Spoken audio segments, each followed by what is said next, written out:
it's the Lawn Gnome, and welcome back to another installment of my shelf tour series. As I've said in the previous two videos, a promise is a promise. I've gotten past 2,000 subscribers, and I am so glad that I'm taking you all on this long-awaited journey to see more of what makes me who I am in regards to all the things that I love to collect. And I know that today is going to be a very special one. It's the third installment, and I think it's the one that a lot of you have been looking forward to because we're going to be looking through my book collection. So it's going to be a very exciting undertaking because the books in this house are not in just one place. They are in numerous places scattered throughout this house. So we're going to really take a nice little tour all over the house, and we're going to go from the top floor to the floor that we're in right now, which is actually the lowest level of the house. Also, I want to forewarn you, you're going to see a lot of books, and you're not going to see exactly what all of them are. Maybe I'll give you guys a little bit of a tease, because not all of these books belong to me. We're going to be going through my books, and my books only sans one specific group of books, and you'll understand why. But also, there might be a little treat at the very end of this video, and I'm very excited to showcase it too. I was thinking about whether I should or should not, but I decided not all, but definitely an understanding of what they are. So there's no reason to tap dance around anymore. Let's go to the third installment of this shelf tour series, and let's take a look at the Lawn Gnome's books.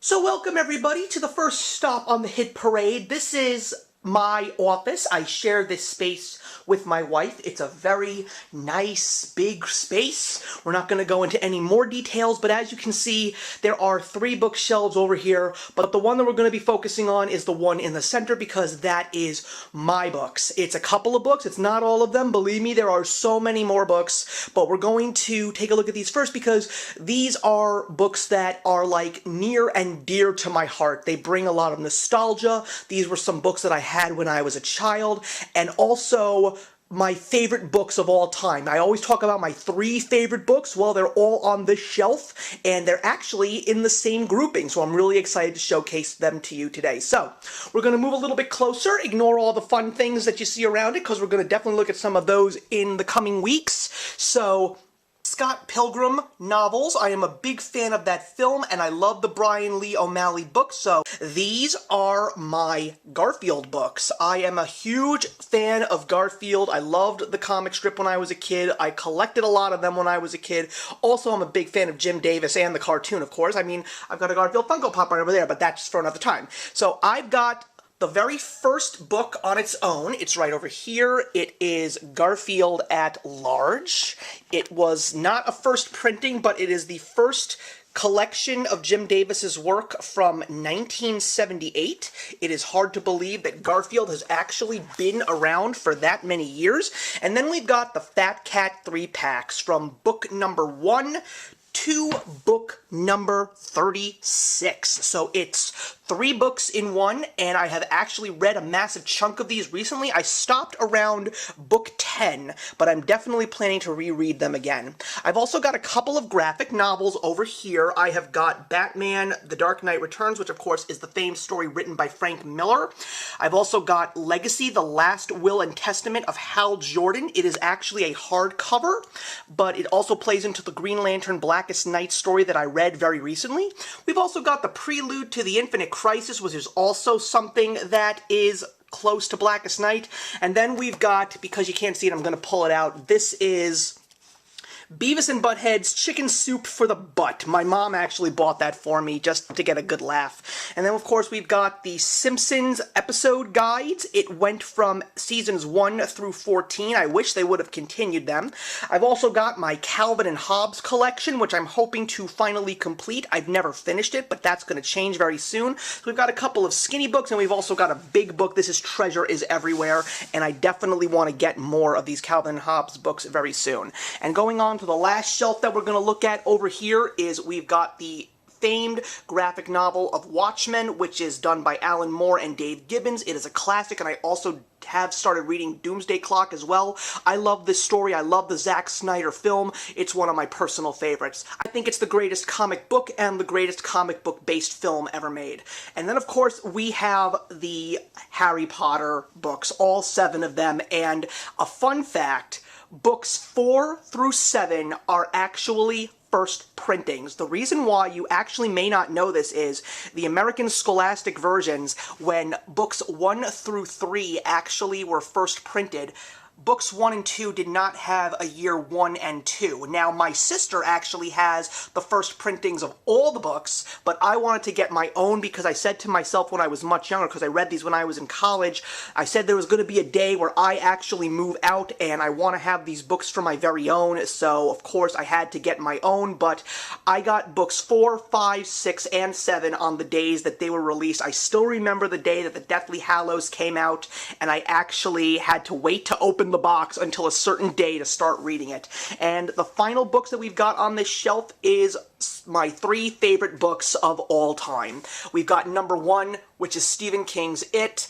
We've got Lord of the Rings, including the Silmarillion, and my second favorite book of all time, which of course is The Hobbit, and I'm also proud to say, like Harry Potter, I read all the Lord of the Rings books before they officially became films. Not that I don't love the films, I think that Peter Jackson's Lord of the Rings extended edition films, and yes, I will even defend The Hobbit. They are some of the most beautiful films ever made, and I think that the Lord of the Rings trilogy is perfect.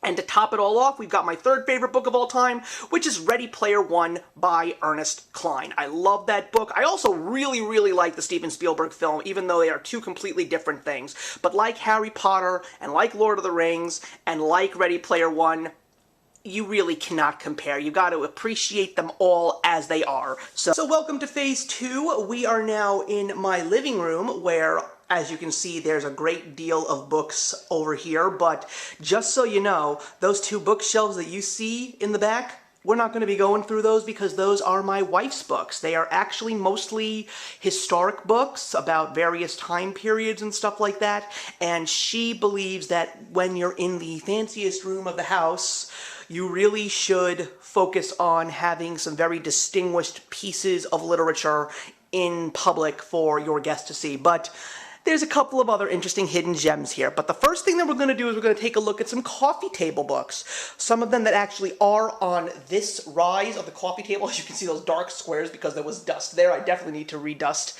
But we've got a couple of really nice books that we actually do have underneath our actual coffee table to actually show our guests. So we have a nice little thing that I got when I was working in finance. One of my clients gave me Landscapes of South Africa. It is a beautiful book to look at. We've got the Ultimate Visual Guide to Star Wars, and of course this is already outdated because it has nothing in regards to episodes 7, 8, and 9, as well as the Star Wars stories, as well as Clone Wars and Rebels, but you know what, I really don't care. And we've also got one of my wife's coffee table books. This is The World of Ice and Fire, an untold story of Westeros and the Game of Thrones. I mean, it is Game of Thrones. My wife loves Game of Thrones, as do I, but she loves it much more than I do. So it was only appropriate that we had this, and we do have it on our coffee table.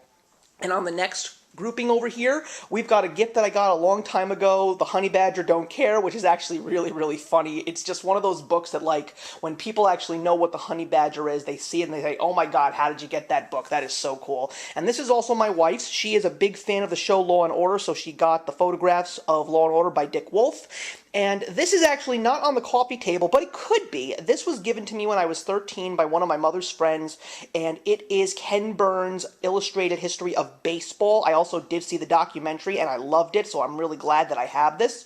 And we've also got an old book that my wife actually brought home because she had a feeling that this would be something that I would appreciate. It is called Bums, an oral history of the Brooklyn Dodgers. So even though this was her book, it's technically a book that I'm going to read, and as a baseball fan, it's only nice that I actually do have this. And also, as a Mets fan, it is going to be very interesting when I finally pick this book up and read it, that it's going to be about the other underdog New York team before they officially moved to Los Angeles. Now let's go take a look at another bookshelf, and we're not going to go throughout the entire thing. It's a small bookshelf, but it does include a lot of my books, and I just thought that it would be cool to go through them very, very briefly.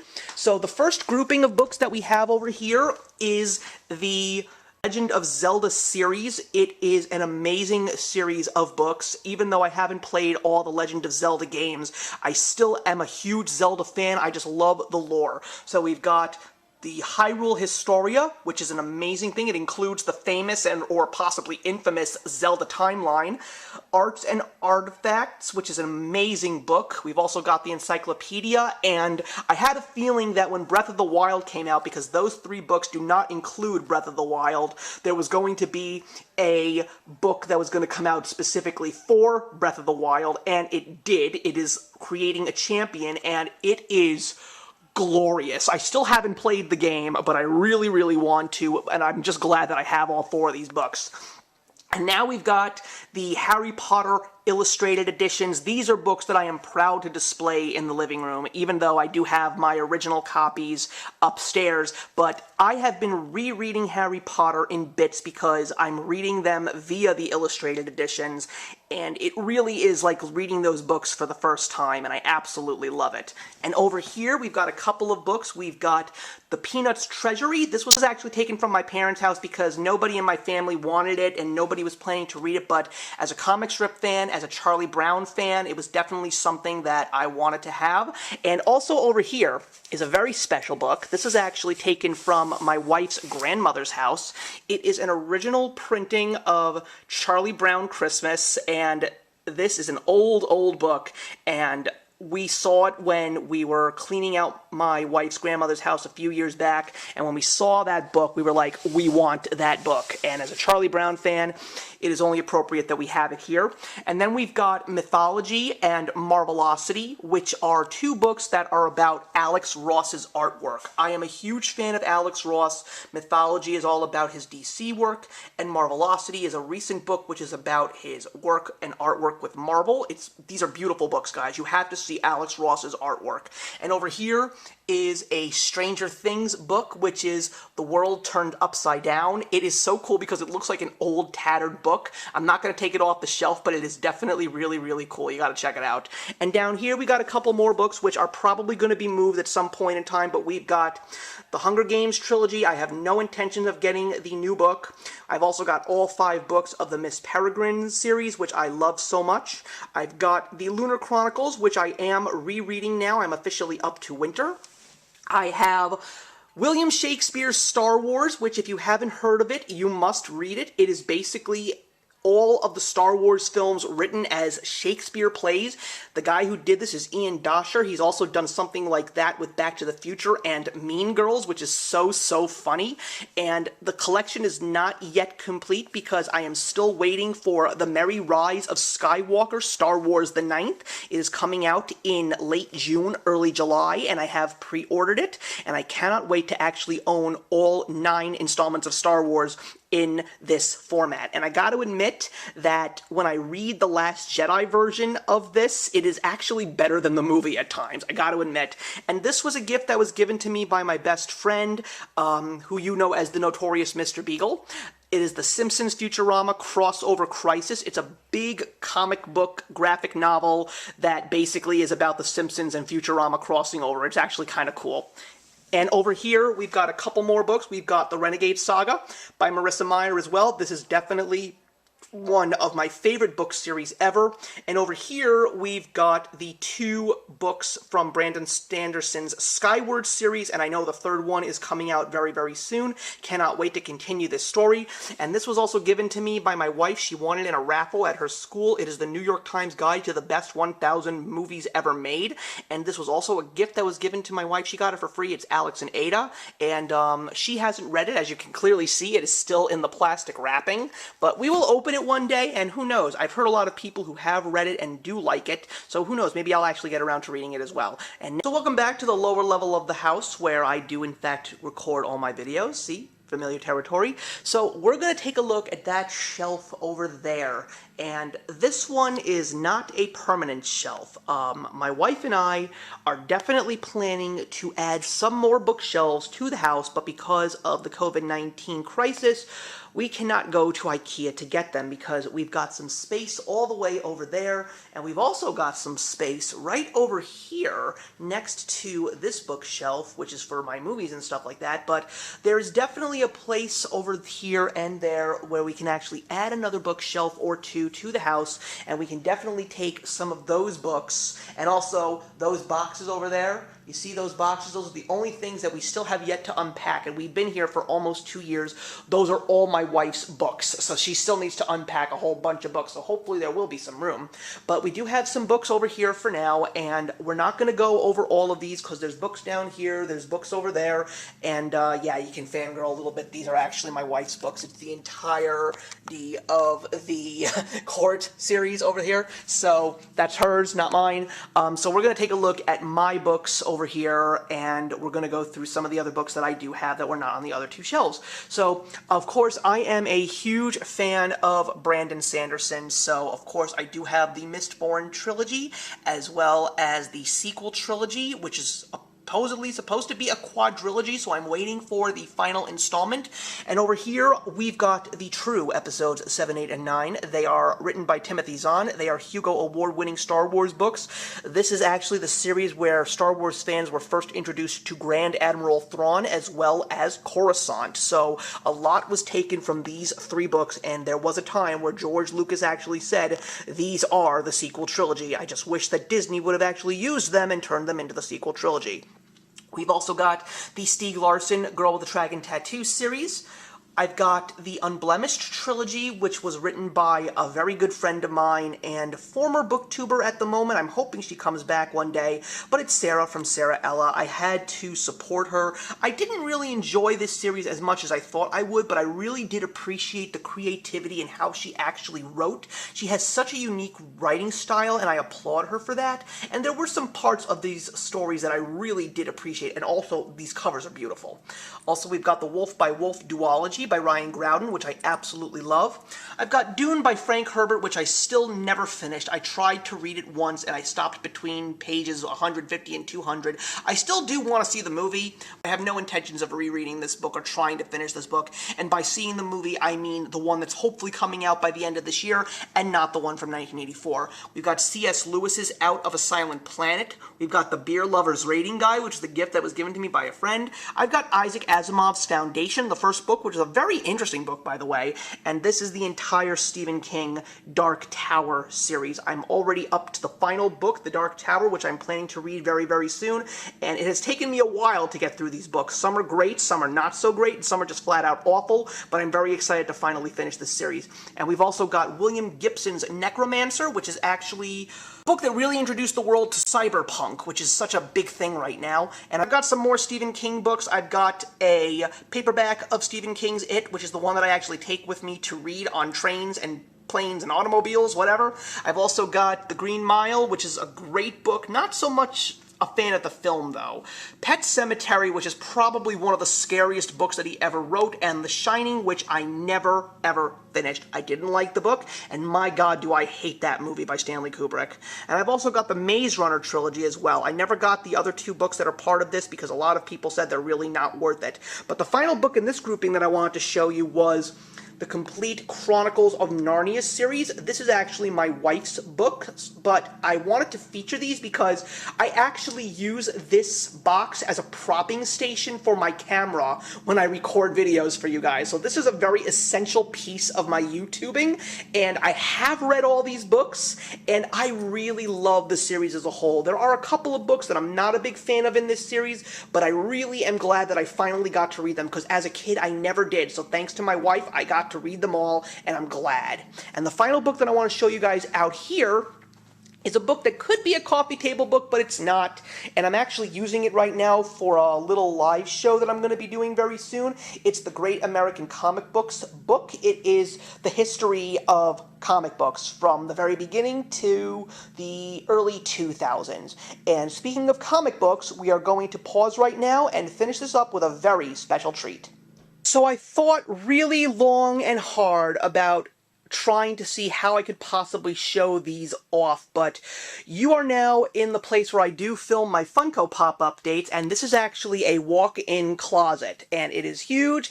It's got a lot of cool stuff in here. Honestly, this is one of my favorite rooms in the entire house, and primarily right now it's because of the fact that this is where all my comic books are. These are all of them. They are 6 long boxes and 1 short box. 2 of these I've actually had ever since I was a kid when I started collecting comics, and this past summer I started recollecting due to an wave of nostalgia, and I'm just really glad that I'm back into it. So, we're not going to go through all the comics as much as I would love to. It's just because of the fact that even though I am a reader of comics, I'm also a collector of comics, and I want to preserve them as best as I possibly can. So what I am going to do is I'm going to go through each and every one of these boxes. I'm going to give you guys an understanding of what's in these boxes, and I'm going to pull out a comic that is definitely a landmark issue that will just give you an understanding of what exactly is in these boxes. So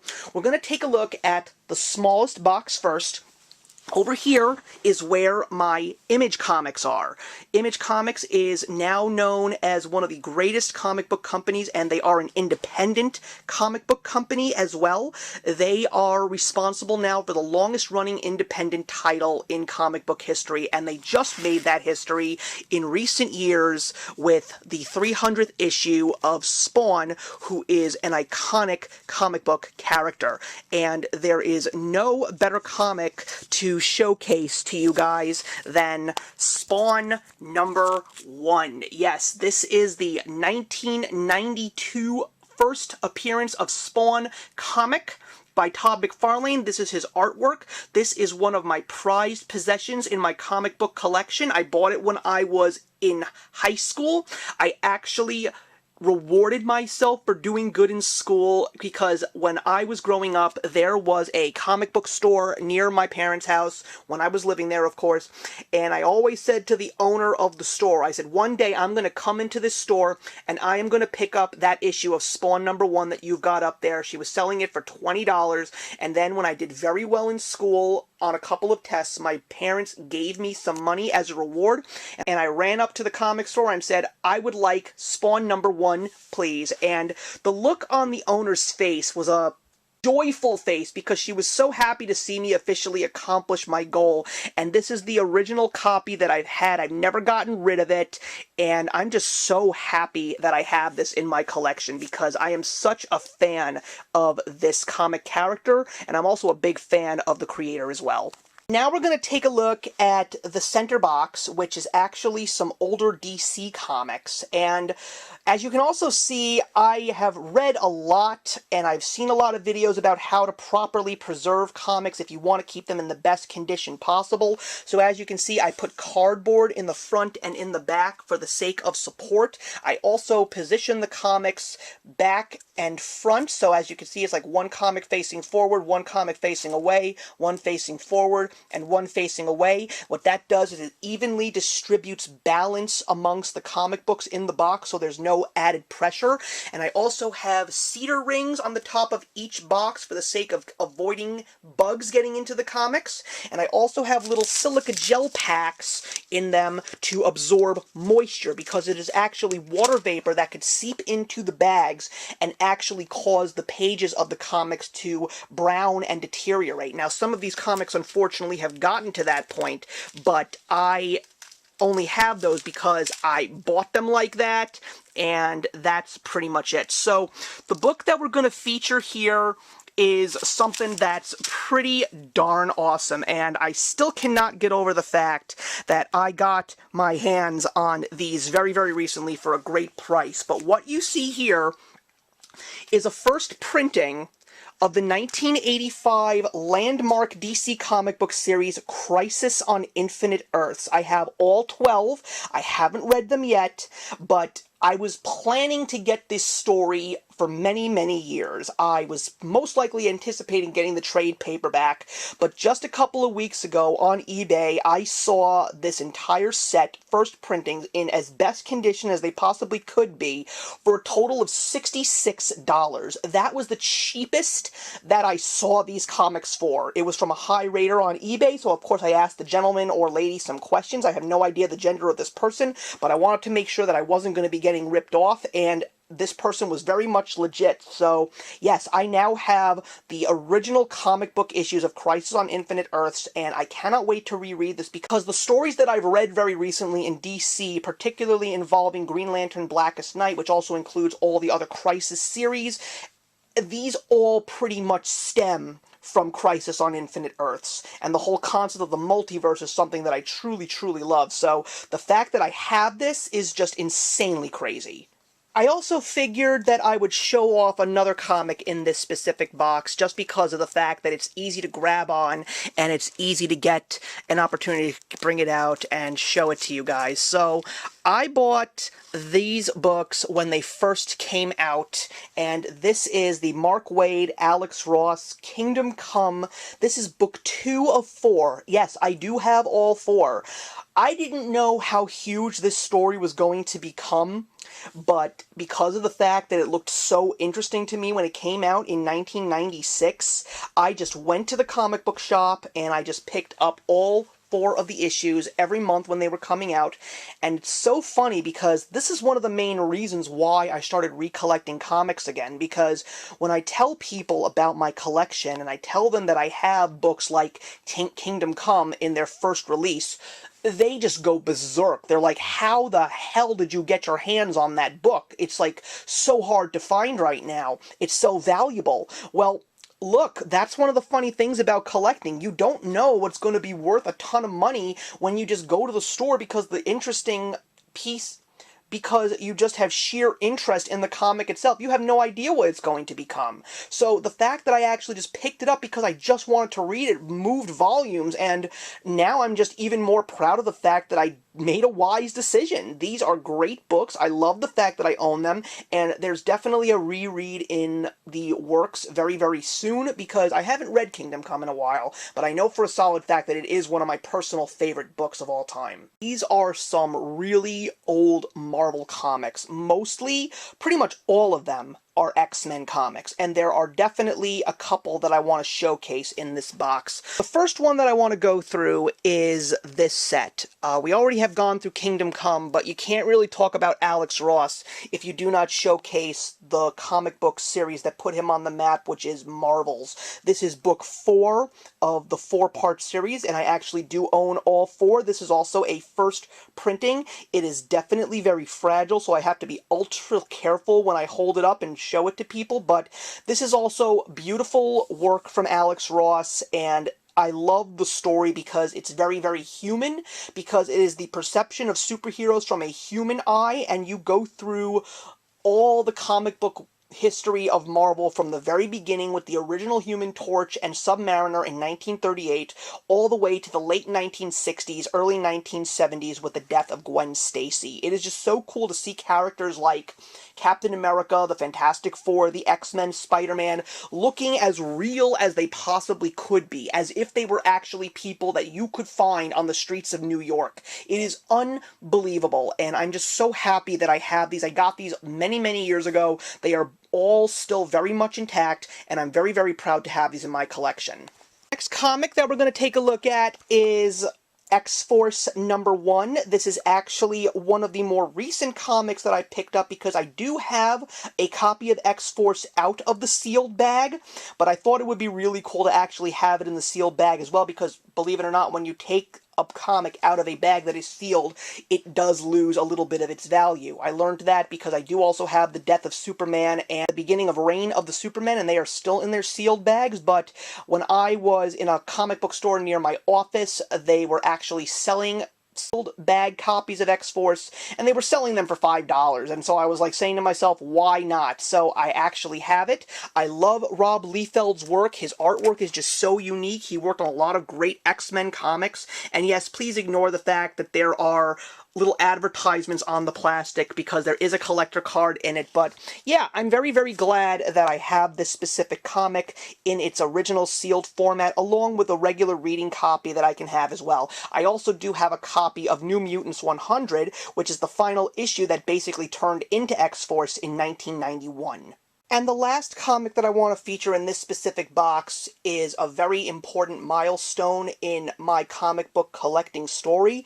This is not the original copy. As a matter of fact, the other one was so far gone it was just tossed, but I actually managed to find another copy in a sealed bag and an unsealed bag. This is Uncanny X-Men issue 294. It's the first part of the famed story Executioner Song. Why is this so important? Well, it's because of the fact that this is the very first grouping of comics that I ever purchased. This is what got me into reading comics. This is the story that wanted me to keep pushing forward.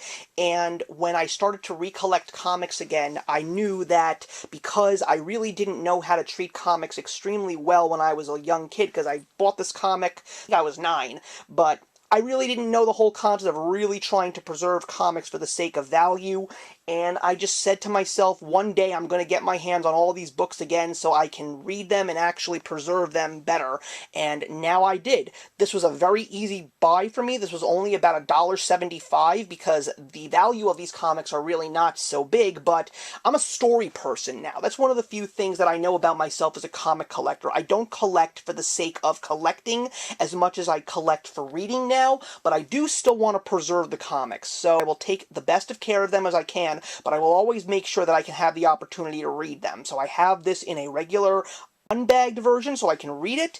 It's my reader's copy, and I also do have the sealed bag of this as well. So I'm really glad that I have both versions, and I'm just really excited to finally read the story again, because I just recently completed my reader's copy collection of all 12 parts of this story, and like I said, just excited to continue on the journey.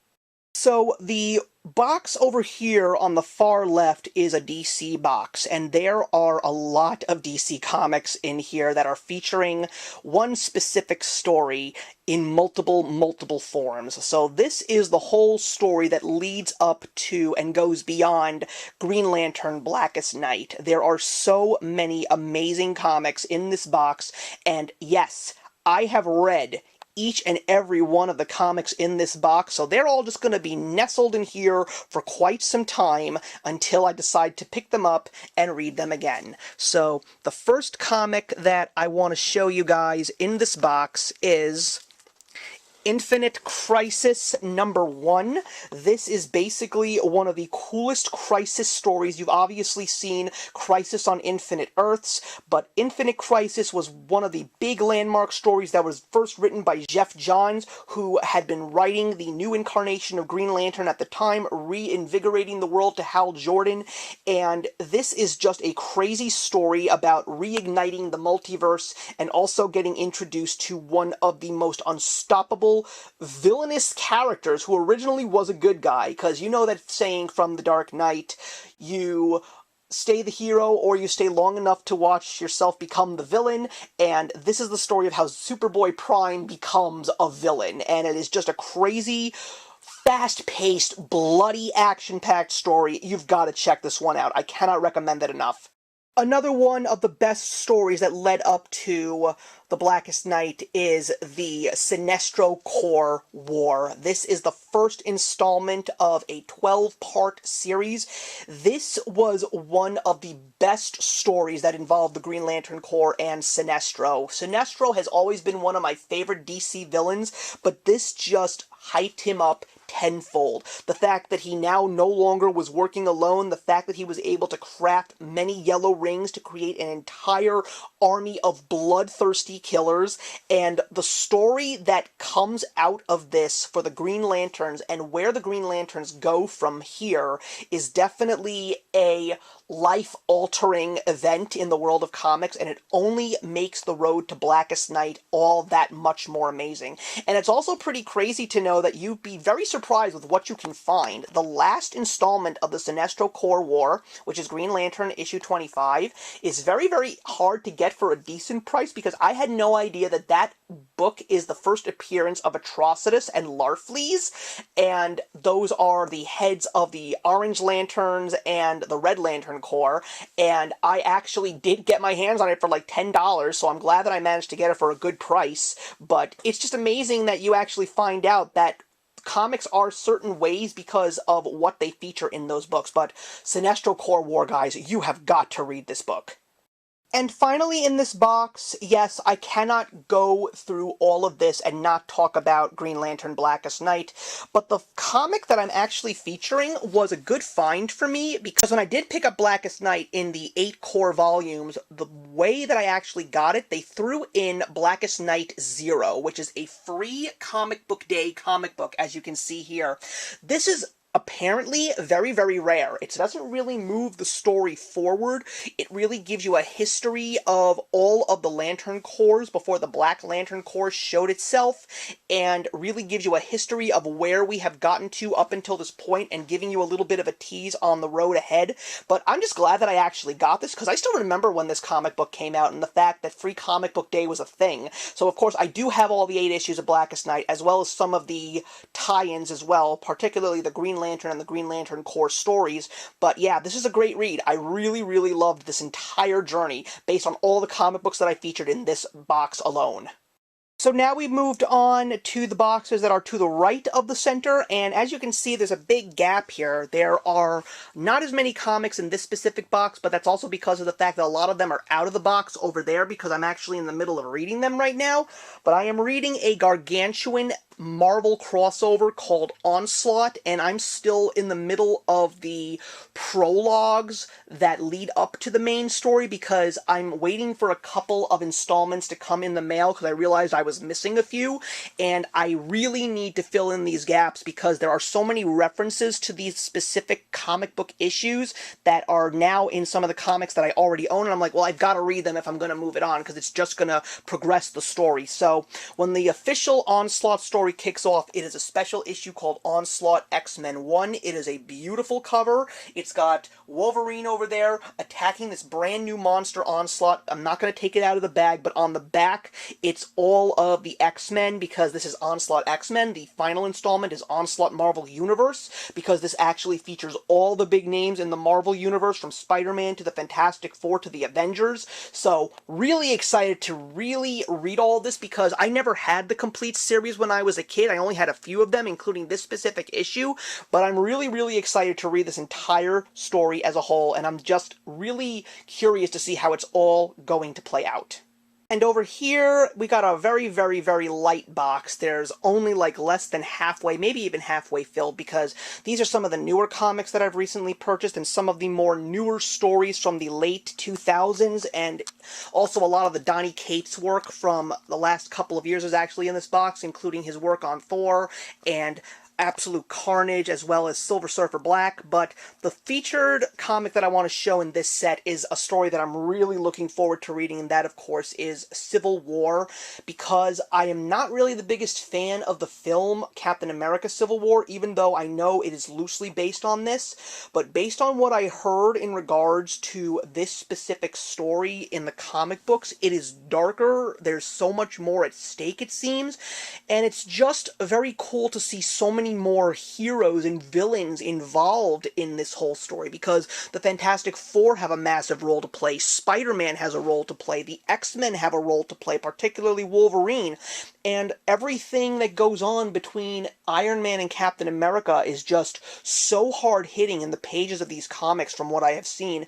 And even though it is a much more massive story, I didn't get all the crossovers. There are a whole bunch of them that you don't necessarily have to read, but the ones that move the story forward are the ones that I actually own, and I'm just really excited to finally get into this story. But it's going to be a little bit of time, because once I'm finished reading Onslaught in this box over here, I'm going to be moving on to a lot of DC, because the story that I read with Blackest Night, there's still so much more that moves on in regards to the main meat of what we got after the War of the Green Lanterns that is scattered throughout the New 52 and the Rebirth sagas in DC. So I'm just really excited to read those too. But Civil War will be read, and also the stories that are connected to it, like House of M, Decimation, Endangered Species. I have those as well, and I'm looking forward to reading them as well. But I'm just glad that I managed to get Civil War and all the important tie-ins that are apparently progressing the story forward, and I'm just excited to read this entire series. So now we're going to take a look at the final box that I've got here, and I'm excited to really go through this entire box because this is basically the story that branches off after the War of the Green Lanterns and Blackest Night, and there's so many amazing stories in this box to be read, and I really am excited to do so. But I want to go in through the first series that I actually read that is in this box, and that, of course, is the big story that came out after we got Blackest Night, and that, of course, is Flashpoint. I love the movie Justice League Flashpoint. Anything that Jeff Johns is a part of, I know is going to be good. This was such a crazy good story, and it was very much accurate in the film as well, which I was very impressed about. It really gets me to understand the true hatred that the Reverse Flash has for Barry Allen, but the whole story is just so crazy and so deep. I know that there were a whole bunch of crossovers, but I really didn't need to see them. I just wanted the main meat of this story, and of course the world that it creates is what I'm really looking forward to reading as well. So here's the thing, guys. I am not one of those people that likes to spend a lot of money on a single issue, but because you know that if you spot it, regardless of what the price is, and you think you can afford it, knowing that there's a possibility that you may never see it again for a good price, you have to capitalize. And when I first got this comic book, I got a really, really crappy copy. There's actually tears on the cover. Not this one, but that's my reader's copy. I said to myself, it's just going to feel so weird knowing that this one issue is going to look so bad. I need to have one that's a little bit better. So this cost me $50, guys, and I'm not ashamed of it. This is Batman 1, written by Scott Snyder and illustrated by Greg Capullo. This is the beginning of the New 52 Batman series, which leads into the Court of Owls story, which I'm really, really excited to read. But I just felt that I had to have Batman #1 for the sake of actually having it, because apparently this comic itself, especially if it's a first printing, and this is a first printing, you can see on the barcode over there, it's got 111. That means issue #1, variant cover #1, and first printing. This comic can run for about $100 to $150 to $200. I'm not kidding. So believe me, this book is never going to get taken out. I actually have double boarded it, and I even double bagged it. This is actually, when you open up this bag, as you can see, it's double taped. There's going to be another bag with the comic inside it. So I'm really going to try and preserve this specific copy. Like I said, I will not read it, I will never take it out of its bag, but I am going to just have it in my collection to showcase it. And now I'm just going to put this to the side so we can go in and take a look at a couple more issues over here that I want to feature. This one over here, this of course is what launches the Rebirth universe. This is DC Universe Rebirth #1, which basically goes into the Rebirth stories, and I've collected a couple of them. I've got the Flash, I've got Batman, I've got some Superman as well, which I'm really excited to read. And of course, this includes the work of Jeff Johns and Ethan Van Sciver, so I'm really excited to finally read this because I have just heard that some of the stories are just mind-blowing, and so excited to finally tackle these stories. And another group of comics that I'm really excited to be an owner of is also in this box, because I'm really excited to read these when I finally get around to it, because I did mention that I do have a copy of Watchmen, but I've also got a copy of the originals of Doomsday Clock. It's the official sequel to Watchmen, and it involves the entire DC universe. I've got issues 1 through 12, all first printings, and I am so excited to read these books. And guys, what can I say? That is my comic book collection, even though there are so many other comic books here that I would love to show you. I just cannot take the time or the effort to just keep pulling them in and out of the boxes, because I really want to try and preserve these comics as best as I can. So I'm really hoping that you appreciated what I did show you today. So that's it, guys. That wraps up part 3 of my shelf tour, and I'm really hoping that you enjoyed that one, because You know that even though I do classify myself as a booktuber, I really don't feature many books themselves in my channel in terms of reviews. There are a lot of videos that are in my content that are book related, but the books themselves are not necessarily things that I feature prime time on my channel. But I wanted to really show you guys that I really am someone who does enjoy reading a good book in some shape or form, whether it is a comic book or an actual novel or a graphic novel or even just plain old comic strips. I am proud of what I own, and I know for a solid fact that even though my DVD collection might grow faster than my book collection, books are still very much important to me, and I'm glad that I have them, and I'm glad that I finally got to show them to you. So I'm looking forward to the next installment of my Shelf Tour series, and I'll see you in the next one. Hey, thank you so much for stopping by my channel today. If you're new here and want to see more of what my channel has to offer, please click on the link to my last video, or hit that subscribe button to be kept up to date with all of my uploads. Content of all sorts is posted here quite often, so trust me, you do not want to fall behind. I will see you in the comments, and actions speak louder than words.